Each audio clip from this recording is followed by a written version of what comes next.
Right, okay, so once we've got our leads all layered up and all working well together, the next thing I go on to is like a little bit like a secondary melody or a top line. You call it all sorts of different things. And what this is, it's another melody which works with your breakdown. So like we've already got the initial melody, and this is like another melody that's played higher up over the whole thing. Now if I play this together, and you'll see what I mean. And what it does is instead of just letting your breakdown play the same all the way through, you sort of just add in another element in there, which a vocal could follow, or you can just add in there as a nice extra bit of depth and bit more. It makes your track a bit more interesting. Okay, so I'll play the whole thing that we've got going on. Solo it all.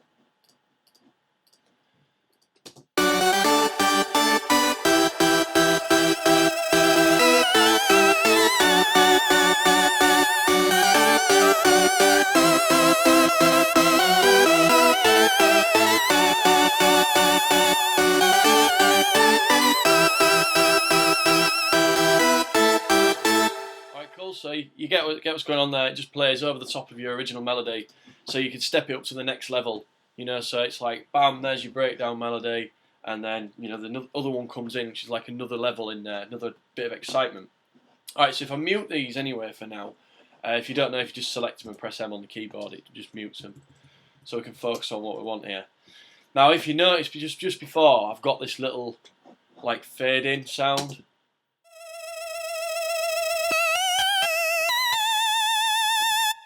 And then all you do to make one of them is if you just take the first note, so it's an E.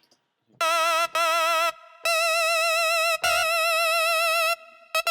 we go. So if I just record an E in, yeah, like that, and there we go. Just select that there.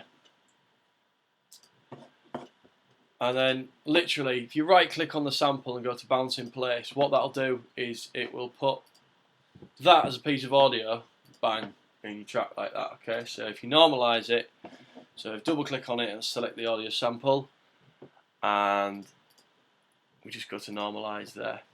Or you can press Control and N to be a bit quicker.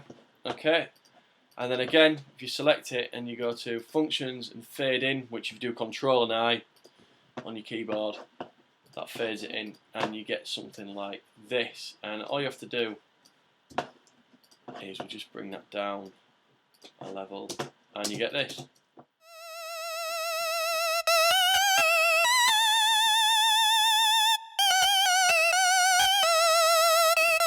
There we go. So that's pretty straightforward and easy to do. The reason why mine looks so ruffled, I think is because at the time I think I made it too short. It was only about a beat short, and I just time stretched it. And if you want to time stretch anything to adjust the length of it, if you just click on the right corner of it and press the Alt button, you can adjust the length like that. So you could make a shorter one there. You can see I actually made it a bit bigger, and you can make it shorter like that. So you can get some quite cool effects by doing that as well. So it's something to keep in mind that you might want to mess around doing. Okay, so that's the little intro bit we've got in there. It's that nice little, it sounds like a fading note in. Now the sound that we actually use to do this, I played this melody over the top. Like I'll sit and loop the original melody over and over again, and just mess around with keys really, and see what works over the top. And then if you want to move things, you can plot them and drag them and draw them around and things. Another thing I've not mentioned yet as well, when it comes to doing these melodies, is note length is so important. You need the length of your notes to be right, because the difference between a good track and a bad track when it comes to a melody is if your notes are all the wrong lengths and the wrong velocities and things like that, it just doesn't sound tight. It just sounds a little bit sloppy. So it's something that you work on. Like I've dragged a few of these over so that they glide between each other and things. And ones that I don't want to glide, they don't, and they've got nice sharp endings on them. Okay, and to play this melody, I open Massive and I use the same sound as what we had above. That I was messing around with above, with the just a square saw and everything on there that I was messing around with. and I just added vibrato on there, and for some reason, like on my MIDI keyboard or whatever, the mod wheel is automatically set to vibrato. I don't know if it is on everyone, but it was on this one, so we turned the vibrato up basically on it, and it just gave you this sort of like crazy alien sound, which was like this.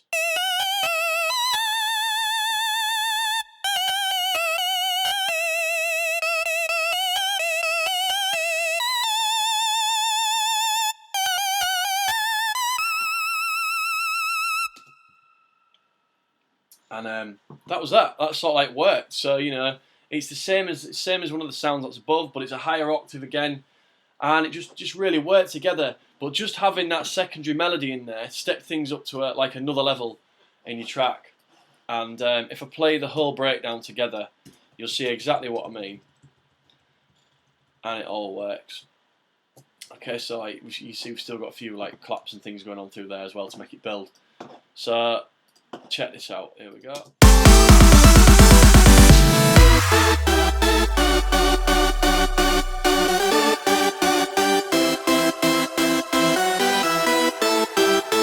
That's what happens when you have the vibrato up on the sound. If you bring your mod wheel back down, it doesn't do that. There we go.